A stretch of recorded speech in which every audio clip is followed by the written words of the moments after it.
إن الحمد لله نحمده ونستعينه ونستغفره ونعوذ بالله من شرور أنفسنا ومن سيئات أعمالنا من يهده الله فلا مضل له ومن يضلل فلا هادي له وأشهد أن لا إله إلا الله وأشهد أن محمدا عبده ورسوله يا أيها الذين آمنوا اتقوا الله حق تقاته ولا تموتن إلا وأنتم مسلمون يا أيها الناس اتقوا ربكم الذي خلقكم من نفس واحدة وخلق منها زوجها وبث منهما رجالا كثيرا ونساء واتقوا الله الذي تساءلون به والأرحام إن الله كان عليكم رقيبا يا أيها الذين آمنوا اتقوا الله وقولوا قولا سديدا يصلح لكم أعمالكم ويغفر لكم ذنوبكم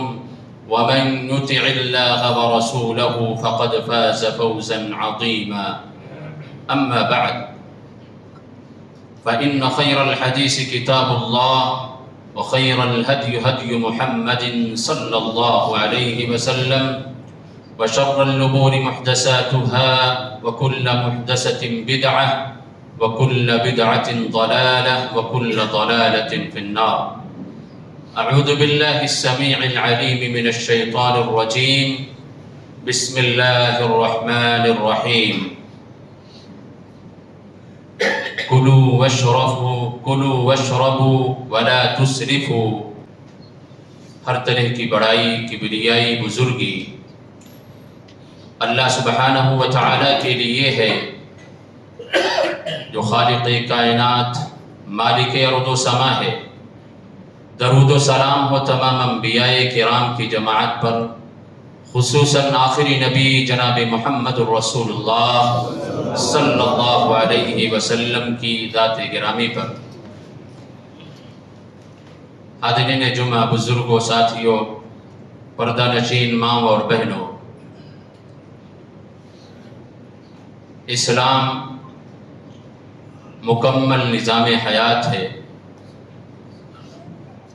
زندگی کا کوئی حصہ، کوئی گوشہ ایسا نہیں کہ جس میں اسلام کی تعلیم موجود نہ ہو۔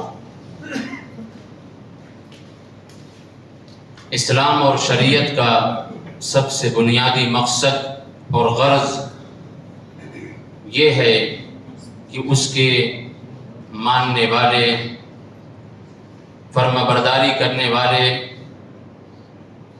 تمام ان چیزوں کو حاصل کر سکیں جو ان کے دین، اسلام، ان کی ذات کے لیے مفید ہوں، ان چیزوں سے اپنے آپ کو بچا سکے جو ان کے دین، اسلام اور خود ان کی ذات کے لیے نقصان دہ ہو۔ اسی کے ضمن میں جو آیت کریمہ ہم نے تلاوت کی ہے، انشاءاللہ تبارک و تعالی آج کے خطبہ جمعہ میں تمباکو، بیڑی، سگریٹ، افیم، کھینی، گٹکا اور پھر اس سے ملتے جلتے جتنی بھی ساری چیزیں ہیں، وہ سب اس کے اندر انشاءاللہ شامل ہوں گی۔ رب کی توفیق سے گفتگو کرنا چاہوں گا۔ ہم معاشرے کے اندر دیکھتے ہیں کہ جو اس کے عادی ہیں، جو اس کا استعمال کرتے ہیں، وہ سب سے پہلے اس کو نہ چھوڑنے کی وجہ سے، اپنی اس عادت سے باز نہ آنے کی وجہ سے وہ شریعت کو ٹارگٹ کرتے ہیں اور وہ یہ کہتے ہیں کہ یہ چیز حرام کے درجے میں نہیں، یہ مکروہ ہے، اور یہ کہہ کر کے ہمارا نوجوان، بزرگ اور یہاں تک کہ 8، 10، 12 اور 15 سال کے وہ بچے جو ابھی اسکول کی زندگی گزار رہے ہیں، اور پھر اس میں ایسا نہیں کہ خواتین اس سے دور ہیں، خواتین بھی اس میں ملوث ہیں۔ وہ اسے معمولی سمجھ کر کے اس کا استعمال کرتے ہیں اور اپنی گاڑھی کمائی کو اس پہ صرف کرتے ہیں۔ تو اسے انشاءاللہ تبارک و تعالی 10 دلائل کے ذریعہ سے آج کے خطبہ جمعہ میں ہم یہ جانیں گے کہ یہ حقیقت میں حرام کے درجے میں ہے، اور حرام کے درجے میں کیوں ہے وہ ساری وضاحتیں انشاءاللہ آئیں گی۔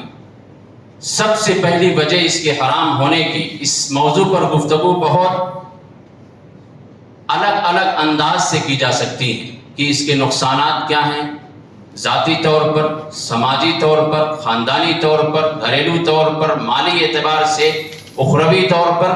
لیکن آج جو گفتگو ہوگی وہ یہ کہ یہ کن وجوہات کی بنیاد پر حرام ہے۔ سب سے پہلی چیز یہ ہے کہ تمباکو غلیظ اور خبائث میں سے ہے، جیسا کہ قرآن میں اس تعلق سے ذکر ہے، يَسْأَلُونَكَ مَاذَا أُحِلَّ لَهُمْ قُلْ أُحِلَّ لَكُمُ الطَّيِّبَاتُ، کہ اے نبی آپ سے یہ حلال اور طیب پاکیزہ چیزوں کے تعلق سے سوال کرتے ہیں، تو ان سے کہہ دو کہ تمہارے لیے پاکیزہ حلال طیبات پاک ہیں۔ اور دوسری جگہ پر اللہ نے کہا وَيُحِلُّ لَهُمُ الطَّيِّبَاتُ، ان کے لیے جو طیبات ہیں، پاکیزہ چیزیں ہیں، وہ حلال ہیں۔ وَيُحَرِّمُ عَلَيْهِمُ الْخَبَائِث، اور جو خبائث ہیں وہ ان پر حرام ہیں۔ اب ہر عقل مند ذی شعور انسان سوچے غور کرے کہ یہ چیزیں پاکیزگی میں ہیں یا یہ کہ یہ چیزیں خبائث میں سے ہیں۔ ہر عقل مند اس چیز کو سوچ سکتا ہے، سمجھ سکتا ہے۔ اور اس کے لیے میں بتاؤں کہ اگر کسی انسان کو یہ کہا جائے کہ تم جب ٹوائلٹ کے اندر جاؤ گے تو میں تمہارے لیے شربت پیش کروں گا، تمہارے لیے کچھ کھانے کی جو پاکیزہ ہیں اس کو پیش کروں گا، کیا کوئی عقل مند یہ گوارا کرے گا کہ ٹوائلٹ کے اندر یا ایسی جگہ جہاں گندگی ہو وہاں ان چیزوں کو وہ کھا یا پی سکتا ہے؟ لیکن ہم آپ دیکھتے ہیں کہ ایسے لوگ جو سگریٹ، تمباکو، بیڑی کے عادی ہیں، وہ ان چیزوں کا استعمال کہاں پہ کرتے ہیں؟ عام جگہوں پر کرتے ہیں، لیکن ٹوائلٹ کے اندر بھی کرتے ہیں، جہاں خبائث چیزیں موجود ہوتی ہیں وہاں بھی کرتے ہیں، اور انہیں اس چیز سے گھن بھی محسوس نہیں ہوتی۔ اس سے یہ پتہ چلتا کہ جو خبائث والی جگہیں ہیں وہاں خبائث کا استعمال کرنا انسان کے لیے کراہیت کا سبب نہیں بنتا، لیکن کوئی خبائث اور گندگی جگہ پر انسان پاکیزہ چیز لے اور کھائے، اس کے لیے کراہیت کا ذریعہ اور سبب ہے۔ تو ہر عقل مند سمجھ سکتا ہے۔ اور جو تمباکو کے غلیظ ہونے کا اندازہ رکھتے ہیں وہ اسے کالے زہر سے تعبیر کرتے ہیں کہ یہ کالا زہر ہے، اور اطباء کا، ڈاکٹروں کا، بڑے بڑے اسکالر کا یہ کہنا ہے کہ جو حقے کی نلیاں ہوتی ہیں، اس میں جو پائپ ہوتی ہے، اس کی صفائی کے بعد اس میں گہرے سیاہ رنگ کا ایک مادہ حاصل کیا جاتا ہے۔ اگر وہ مادہ بھول سے، غلطی سے کوئی کتا یا کوئی سانپ اسے منہ لگا لیتا ہے تو وہ فوراً ہلاک ہو جاتا ہے، وہ فوراً ہلاک ہو جاتا ہے۔ یہ اتنا خطرناک ہوتا ہے، جبکہ کتا یہ خود خطرناک جانور ہے، وہ اگر اپنا دانت کہیں پر کسی کے جسم میں پیوست کر دے تو پھر اس کے لیے الگ سے ڈاکٹر ہیں، الگ سے انجیکشن ہیں، الگ سے ہاسپٹل ہیں، وہاں فوراً جا کر کے علاج کرانا ہوتا ہے، نہیں تو اس کا زہر پورے جسم میں پھیل جاتا ہے۔ اور سانپ اگر کسی کو ڈنک مار دے تو اس کے جسم میں فوراً زہر پھیل جاتا ہے اور پھر وہ موت کے منہ میں چلا جاتا ہے۔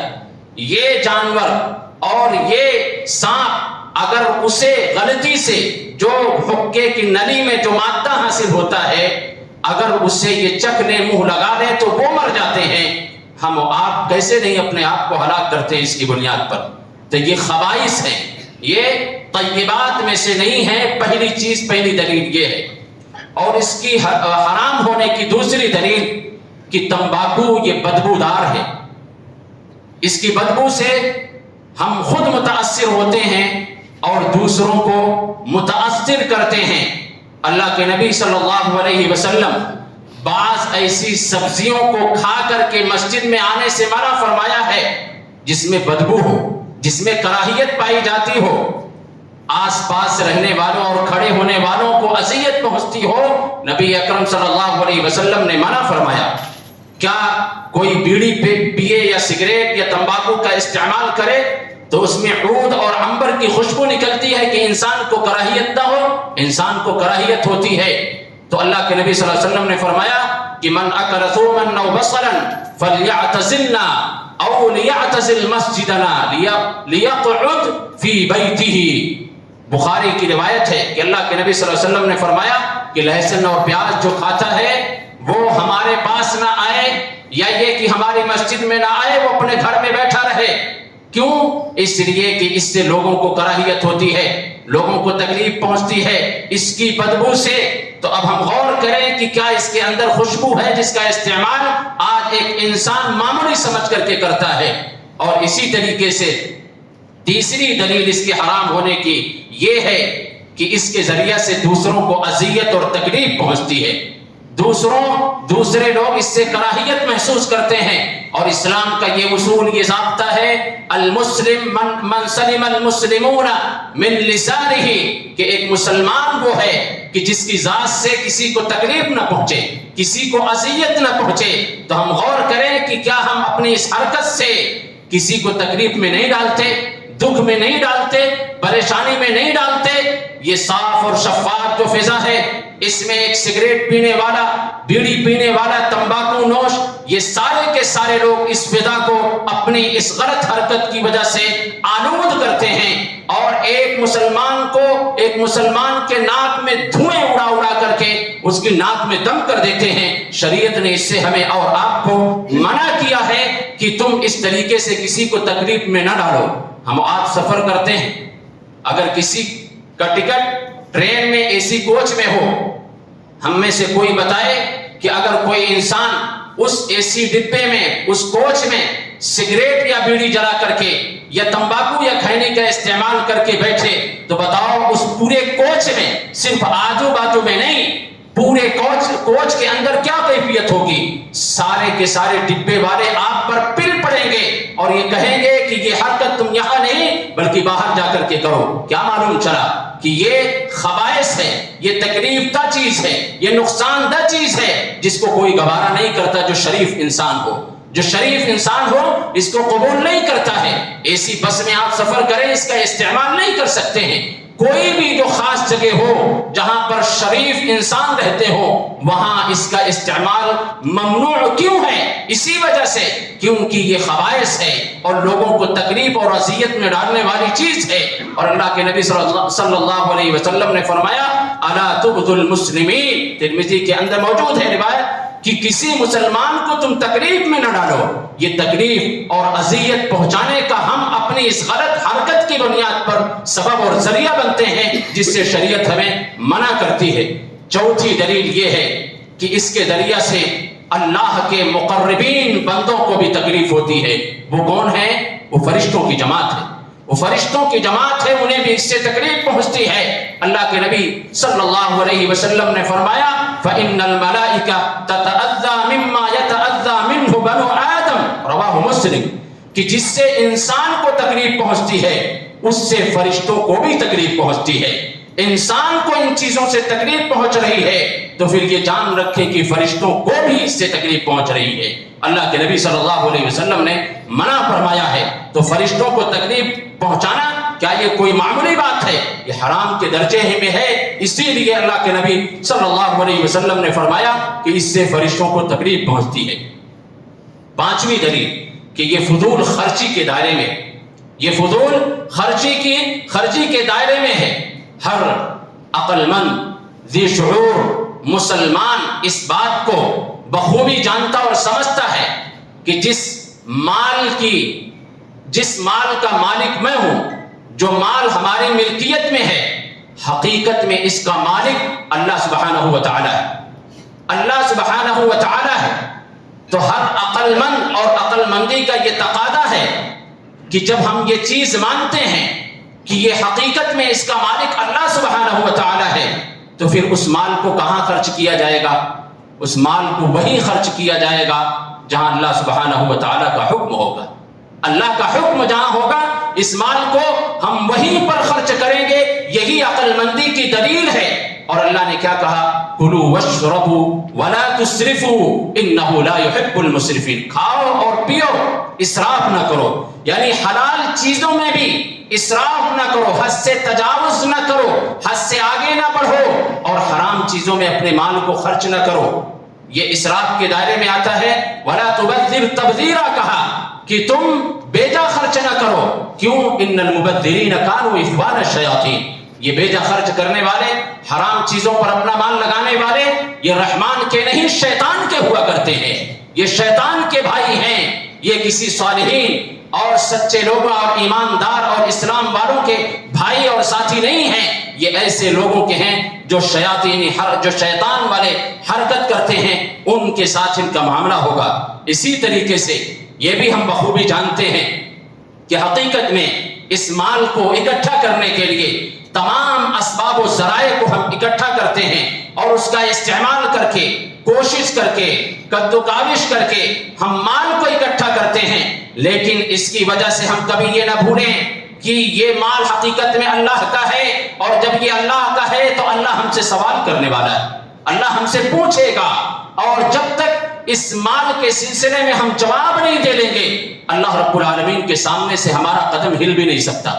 5 سوالات ایسے ہوں گے جن میں سے ایک سوال مال کے سلسلے میں ہوگا، جبکہ ہم نے بہت محنت اور مشقت سے کمایا ہے، لیکن یہ سوال کرنا اس بات کی دلیل ہے کہ حقیقت میں یہ مال ہمارا نہیں بلکہ اللہ سبحانہ و تعالیٰ کا ہے۔ تو اللہ پوچھے گا کہ تو نے حلال ذرائع سے، حلال راستے سے پیسہ تو نے حاصل کیا تھا، مال حاصل کیا تھا، لیکن خرچ کہاں کیا تھا؟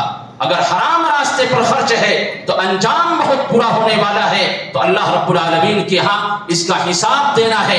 اگر ہم حرام جگہوں پر خرچ کرتے ہیں، اور یہ گٹکا اور یہ بیڑی، یہ سگریٹ، اس پہ اگر کسی کا پیسہ لگتا ہے تو گویا یہ حرام جگہ پر لگ رہا ہے۔ اب انسان حساب لگا لے، اس مسجد میں تعداد بمشکل 150 یا 200 تک ہوتی ہے۔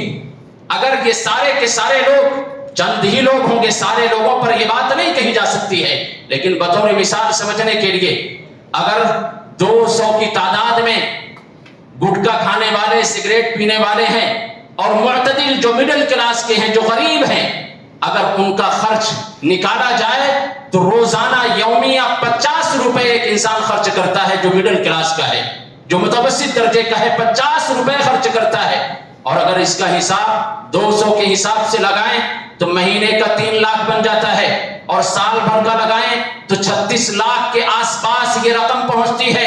یہ 200 لوگوں کی کیفیت ہے، یہ پورا کا پورا علاقہ ہمارا ہے۔ اب ہم حساب لگا لیں کہ یہاں گٹکا اور تمباکو اور سگریٹ کے استعمال کرنے والوں کی تعداد لاکھوں میں ہے، یعنی ہمارا یہ مال سال بھر میں اربوں میں جا رہا ہے، کروڑوں میں خرچ ہو رہا ہے۔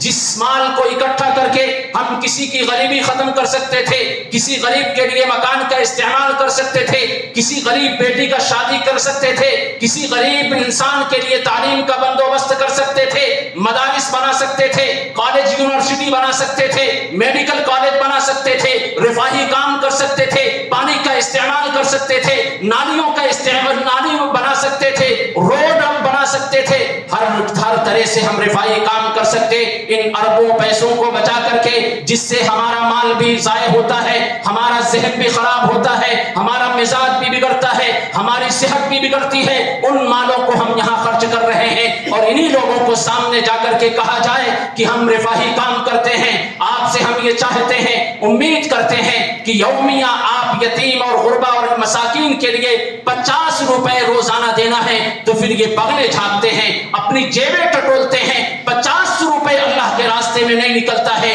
لیکن جس میں اس کا جسم بگڑتا ہے، اس کا ایمان بگڑتا ہے، سماج معاشرہ بگڑتا ہے، معاشرے کے ساتھ ساتھ معاش بگڑتا ہے، اس میں روزانہ یہ نہ جانے 50 سے سے 100-150 جو انسان جتنا مال و دولت کے اعتبار سے اس کا گراف بڑا ہے اتنی مہنگی وہ سگریٹ لیتا ہے، اتنا مہنگا اس کا گٹکا ہوتا ہے، اتنا مہنگا اس کا تمباکو ہوتا ہے، یہ صرف کرتا ہے۔ بتاؤ پھر ہمارے مسلمانوں کے اندر سے غربت، یتیمی، محتاجگی، قلاشی کیسے ختم ہو سکتی ہے جب مسلمانوں کا ایک بڑا طبقہ اربوں کھربوں میں ملینوں میں اپنی دولت کو گٹکوں میں خرچ کرتا ہو؟ یہ عقل مند ہے؟ یہ عقل مند ہیں جن کی عقل مندی کی شہادت رب کا قرآن دیتا ہے کہ یہ عقل مند ہیں، اشرف المخلوقات جن کو بنایا گیا ہے، ہمارا مال اس میں خرچ ہو رہا ہے۔ تو اللہ تبارک و تعالیٰ نے ہمیں اس سے منع فرمایا ہے۔ اور چھٹی چیز یہ ہے کہ تمباکو ہماری صحت کے لیے بھی نقصان دہ ہے، ہماری صحت کے لیے بھی یہ نقصان دہ ہے۔ اسی لیے ہم دیکھتے ہیں کہ جب بھی کوئی حکومت، کوئی نئی حکومت بنتی ہے تو بہت سارے وزارہ اس میں تشکیل دیے جاتے ہیں، اس میں ایک وزارت صحت بھی ہوا کرتا ہے۔ کیوں؟ تاکہ لوگوں کی صحت کے تعلق سے بات ہو سکے، انتظامات ہو سکے، اور اس میں سب سے اہم گٹکے اور تمباکو پر یہ قطع نظر کہ حقیقت میں کام نہیں ہوتا ہے۔ کام ہوتا تو ایسی کمپنیوں کو پرمیشن نہیں دی جاتی جو اس پروڈکٹ کو بناتے ہیں، لیکن پھر بھی کام ہوتے ہیں۔ اور دنیا پر نظر ڈالیں گے تو صرف اور صرف بیڑی، سگریٹ اور تمباکو پر روک تھام کے لیے بڑی بڑی کانفرنسیں بڑے بڑے ملک میں ہوتے ہیں، بڑے بڑے سیمینار ہوتے ہیں کہ اس کے لیے سد باب کیسے کیا جا سکے، قوم کو کیسے روکا جا سکے، قوم کے نونہالوں کو، قوم کے مال و دولت کو کیسے بچایا جا سکے، سب کچھ کیا جاتا ہے۔ اور ہم آپ دیکھتے ہیں کہ جب سگریٹ خریدتے ہیں، تمباکو خریدتے ہیں تو تصویر کے ساتھ یہ ہائی لائٹ کیا جاتا ہے، کمپنی والا کرتا ہے کہ یہ تمہاری صحت کے لیے بڑا نقصان دہ ہے۔ اب ہم سوچیں کہ ہم کتنے عقل مند ہیں، کتنے دانشور ہیں کہ وہ لکھا ہوا ہے اس میں جس چیز کو ہم استعمال کر رہے ہیں یہ ایسے ہی ہے کہ ہمیں پتا ہو کہ یہ سوراخ ہے، اس سوراخ کے اندر زہریلا سانپ ہے، لیکن پھر بھی مجھے پاؤں ڈالنا ہے، پھر بھی مجھے اس کے اندر پاؤں ڈالنا ہے، اپنے ہاتھ کو ڈالنا ہے۔ یہ ایسے ہی ہے، اس میں لکھا ہوا ہے کہ یہ تمہارے لیے، تمہاری جان کے لیے یہ خطرہ ہے، یہ کینسر کا سبب ہے، لیکن ایک عقل مند ذی شعور انسان بڑے ہی فخر کے ساتھ اس چیز کو خریدتا ہے اور اس کا استعمال کرتا ہے۔ اللہ تبارک و تعالیٰ نے کہا وَلَا تُلْقُوا بِأَيْدِيكُمْ إِلَى التَّهْلُكَةِ، اے لوگوں اپنے آپ کو اپنے ہاتھوں سے ہلاک نہ کرو، وَلَا تَقْتُلُوا أَنفُسَكُمْ، اپنے آپ کو قتل نہ کرو۔ یہ گٹکا، یہ سگریٹ قتل کے اور خودکشی کے مترادف ہے۔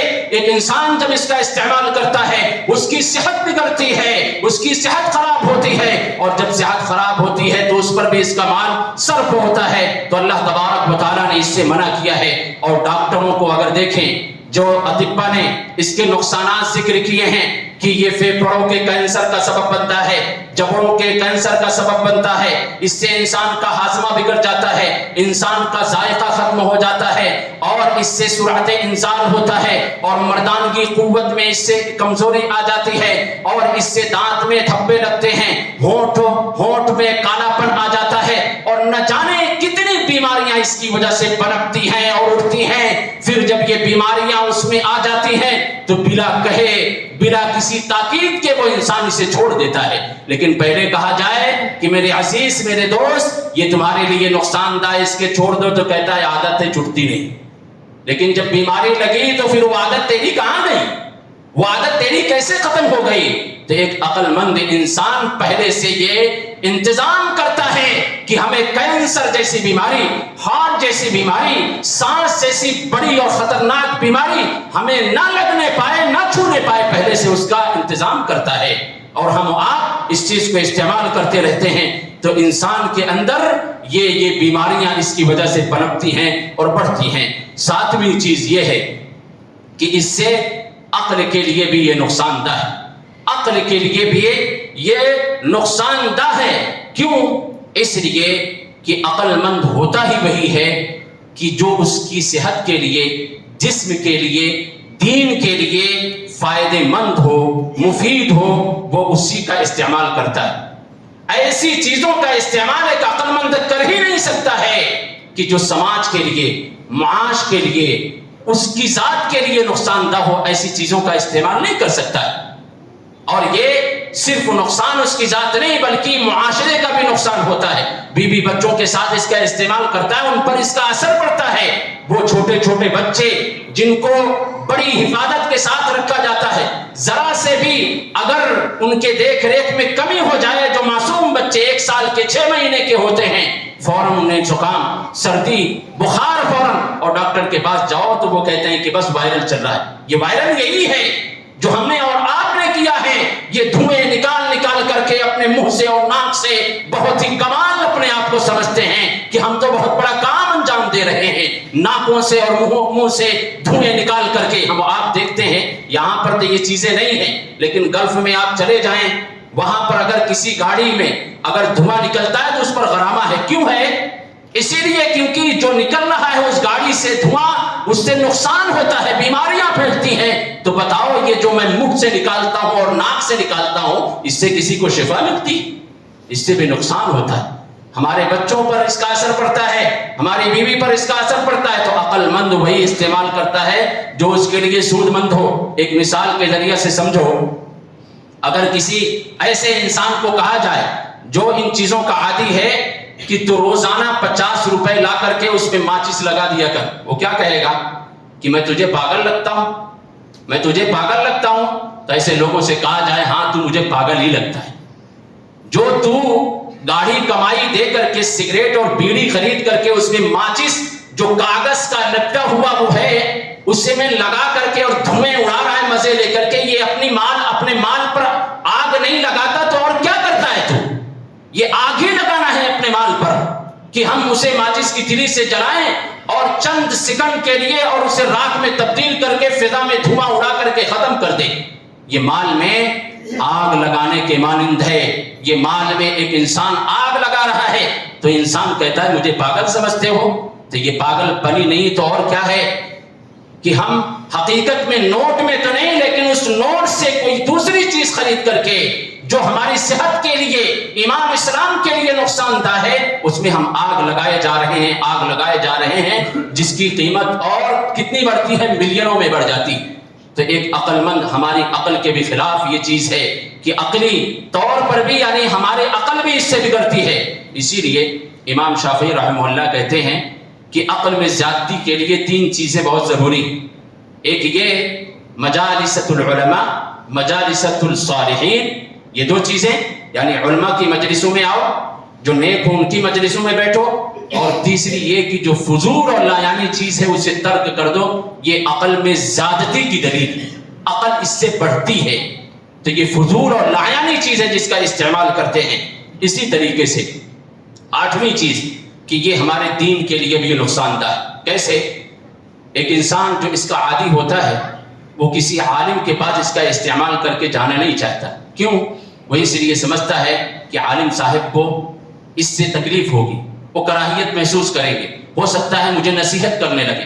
مسجد میں نہیں آنا چاہتا کہ ابھی تو بیڑی پیا، ابھی تو سگریٹ کی چسکیاں لیا، لوگوں کو تکلیف ہوگی، لوگ کچھ کہیں گے. مسجد سے دور، علماء سے دور، دینی مجلسوں میں سے دور. تو کیا مطلب، کیا مفہوم نکلا کہ یہ ہمارے دین کے لیے بھی یہ نقصان دہ ہے. ہم دین نہیں حاصل کرتے ہیں اس کی وجہ سے، اور ایک انسان آہستہ آہستہ پھر دین بیزار ہو جاتا ہے، اسلام بیزار ہو جاتا ہے. اسی طریقے سے اسی سے جوڑتے ہوئے کہ تمباکو، گٹکا، یہ سگریٹ، یہ موت کی سیڑھیوں میں سے ایک سیڑھی ہے. موت کی سیڑھیوں میں سے ایک سیڑھی ہے. اس کو بہت واضح کرنے کی ضرورت نہیں ہے، ہم آپ مشاہدہ کرتے ہیں. اگر آپ سروے کریں 2023 کا تو لاکھوں کی تعداد میں، اور پورے دنیا کا اگر سروے کریں تو 7 سے 8 ملین اموات صرف اور صرف سگریٹ اور تمباکو کی بنیاد پر ہوئی. 7 اور 8 ملین کی تعداد میں انسان موت کی آغوش میں گیا ہے، تو صرف اور صرف کس کی وجہ سے؟ تمباکو اور بیڑی اور سگریٹ کے لیے. میں اپنی عورتوں کو مخاطب کر کے کہوں گا کہ آپ اپنے شوہروں پر، بیٹے ہیں ان پر، آپ ہر چیز منوا لیتی ہیں، اپنی جو مرضی، اپنی جو خواہش کی ہو، یہ بھی آپ منواؤ کہ آپ کو اس کو چھوڑنا پڑے گا. نہیں تو آج سے ہمارا اور آپ کا ایک ساتھ رہنا یہ مشکل ہے، کیونکہ میں اس چیز کو برداشت نہیں کر سکتی.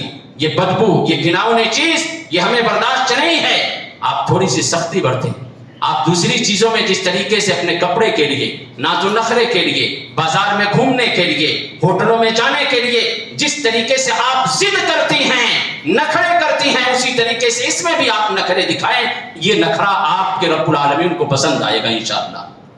آپ کے رب کو پسند آئے گا انشاءاللہ. آپ اس پر بہت حد تک ان چیزوں سے مردوں کو روک سکتی ہیں. نویں دلیل یہ ہے کہ تمباکو نوشی یہ مقاصد شریعت کے خلاف ہے.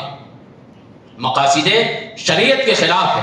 اللہ نے شریعت نازل کی ہے تو کچھ نہ کچھ مقصد ہر حکم کے اندر موجود ہے، اور اللہ اس کی تکمیل ہم سے چاہتا ہے کہ ہمارا بندہ اسے مکمل کرے، اسے پائے تکمیل تک پہنچائے. اور شریعت کا ایک بنیادی اور اہم ترین مقصد کیا ہے؟ جلب المنافع و درء المفاسد. کہ انسان جو شریعت کا پابند ہے وہ مفید چیزوں کو حاصل کر لے اور مفاسد کو چھوڑ دے. یہ شریعت کا اصول اور ضابطہ ہے. شریعت کا یہ مقصد ہے، یہ ٹارگٹ ہے کہ اس کے فرما بردار جو مفید اور فائدے والی چیز ہے اس کو لے لیں، اور جو مفاسد ہیں جس میں بگاڑ ہے اس کو وہ چھوڑ دیں. یہ اسی لیے کہا جاتا ہے کہ شریعت کے اندر فائدہ ہی فائدہ ہے، نقصان نہیں ہے. کیوں؟ کیونکہ شریعت کا یہ مقصد یہ ہے کہ ہر فائدے والی چیز شریعت کا ماننے والا حاصل کرے اور ہر نقصان دہ چیز سے اپنے آپ کو دور کر لے. یہ شریعت کا مقصد ہے. اور ایک وہ حدیث لا ضرر ولا ضرار، کہ ان چیزوں کا نہ تو خود استعمال کرو اور نہ ہی کسی پر تھوپو جس کے ذریعے سے خود کو نقصان پہنچتا ہو یا دوسروں کو نقصان پہنچتا ہو. ایسی چیزوں کا استعمال نہیں کرنا چاہیے. اور یہ چیزیں اللہ کے نبی صلی اللہ علیہ وسلم نے جو فرمائی ہے، محدثین نے کہا کہ یہ اسلام کے اہم ترین اصول و ضوابط میں سے ہیں. 10ویں چیز یہ ہے کہ یہ تمام کی تمام چیزیں جس کا ذکر ہم نے کیا یہ عقلی دلائل کی بنیاد پر بھی یہ حرام ہیں. انسان کو اللہ تبارک و تعالی نے عقل سلیم سے نوازا ہے. اب اس انسان سے پوچھا جائے کہ اس کا تو استعمال کرتا ہے، تیری اس سے بھوک مٹتی ہے، پیاس ختم ہو جاتی ہے سگریٹ پینے سے، تیرا ہاضمہ اس سے درست ہو جاتا ہے، سانس کی بیماری اس سے ختم ہو جاتی ہے، ہارٹ کی بیماری اس سے ختم ہو جاتی ہے، کینسر اگر تجھے لگا ہو تو وہ ختم ہو جائے گا، تیرے جسم کا کوئی فائدہ، تیرے ایمان کا کوئی فائدہ، تیرے معاش کا کوئی فائدہ، تیرے معاشرے کا کوئی فائدہ، تیرے بیوی بچوں کا کوئی فائدہ، ان سے سوال کرے تو وہ کہے گا کہ نہیں، کوئی فائدہ نہیں. تو کیا ثابت ہوا؟ یعنی عقل کے اعتبار سے بھی یہ چیزیں حرام ہیں. اور اللہ نے کیا کہا؟ وَلَقَدْ كَرَّمْنَا بَنِي آدَمَ وَحَمَلْنَاهُمْ فِي الْبَرِّ وَالْبَحْرِ وَرَزَقْنَاهُم مِّنَ الطَّيِّبَاتِ وَفَضَّلْنَاهُمْ عَلَىٰ كَثِيرٍ مِّمَّنْ خَلَقْنَا تَفْضِيلًا. اللہ نے فضیلت ہمیں دی ہے. اللہ نے بہت ساری مخلوقات پر ہمیں فضیلت دی ہے. کن بنیادوں پر؟ کیونکہ اللہ نے ہمیں عقل سلیم سے نوازا ہے اور ہمارے لیے انتظام کیا بحر و بر میں سواریوں کا اور پاکیزہ رزق کا اللہ نے استعمال کیا، اور حرام چیزوں کو ہم استعمال کر رہے ہیں. اللہ کہتا ہے میں تمہارے لیے تمہیں فضیلت بھی دیا، تمہیں بحر و بر میں سواریوں کا انتظام کیا، تمہارے لیے بہترین روزی کا، پاکیزہ روزی کا تمہارے لیے انتظام کیا، اور تو حرام کے پیچھے پڑا ہے. حرام کے پیچھے پڑ کر کے اپنے مال کو اور اپنے وجود کو تو ختم کرنے پر تلا ہے. یہ وہ دلائل ہیں 10 جن کی بنیاد پر یہ معلوم ہوتا ہے. اور بہت سارے دلائل ہو سکتے ہیں کہ جن کی وجہ سے یہ معلوم ہوتا ہے کہ یہ ساری کی ساری چیزیں یہ ناجائز اور حرام کے درجے میں ہیں. اور آخر میں یہ کہوں گا ایسے لوگوں کے سلسلے میں کہ اپنی بیوی اپنے بچوں پر رحم کھاؤ جو بیڑی اور سگریٹ اور تمباکو کا استعمال کرتے. یہ مثالیں موجود ہیں کہ کتنے نوجوان ایسے ہیں جو اس کی لت میں پڑے، 2-3 بچیاں چھوٹی چھوٹی، لڑکے بھی شامل، بیوی کی عمر بھی ابھی بہت نہیں، لیکن کینسر اور کسی مرض میں مبتلا ہو کر کے وہ اس دنیا سے رخصت ہو گئے. بچے بے سہارا، بیوی بیوہ ہو گئی، تڑپ تڑپ کر کے سب زندگی گزار رہے ہیں. اس لیے میرے عزیزوں، آپ اپنے پر رحم کرنے کے ساتھ ساتھ کم از کم جو آپ کے پیچھے آپ کی اولادیں ہیں ان کے سلسلے میں سوچو کہ اگر آپ اس بیماری میں ملوث ہو جاؤ گے تو ان کا خرچہ کون برداشت کرے گا. آپ نے نکاح ہی کیا ہے، یہ کہہ کر کے کہ نان و نفقہ کی ذمہ داری ہم پر ہے، آپ ان کے لیے تب و دو کریں، کوشش کریں، حلال رزق کمائیں اور ان کی ضروریات کو پورا کریں۔ اور آخر میں اسلام کا ایک بہت اہم ترین، جس کو محدثین نے کسی نے کہا یہ ثلث اسلام ہے، ربع اسلام ہے، نصف اسلام ہے، کسی نے کہا مکمل اسلام اس کے اندر داخل ہے، وہ ہے من حسن اسلام المرء ترکہ ما لا یعنی، کہ یہ محاسن اسلام میں سے ہے کہ انسان فضول چیزوں کو چھوڑ دے، لایعنی چیزوں کو چھوڑ دے۔ فضول اور لایعنی کیا ہے؟ یعنی ایسی چیزوں کا استعمال جو نہ ہماری آخرت بناتی ہو، نہ ہمیں قبر کے عذاب سے ہماری بخشش کراتی ہو، نہ اللہ میرا اس سے راضی ہوتا ہو، نہ اس سے جنت ملتی ہو، یہ وہ ساری کی ساری چیزیں فضولیات میں ہیں، یہ سارے کے سارے وہ چیز ہیں جو مفاسد کے درجے میں ہیں۔ تو اسلام کا یہ قانون ہے اور اسلام کی یہ بنیادی یہ مقصد ہے کہ انسان ان چیزوں کو چھوڑ کر کے اپنی زندگی کو گزارے۔ اللہ تبارک و تعالیٰ سے دعا ہے کہ اللہ تبارک و تعالیٰ ہم تمام کو سگریٹ اور بیڑی سے اور ان تمام چیزوں سے جو اس کے درجے میں اس کے دائرے میں آتی ہیں، اللہ رب العالمین ہمیں بچا کر کے رکھے۔ اللہ جب تک زندہ رکھے دین اسلام پر زندہ رکھے، وفات و دین اسلام پر ہو، آمین۔ تقبل یا رب العالمین، وآخر دعوانا الحمد للہ رب العالمین۔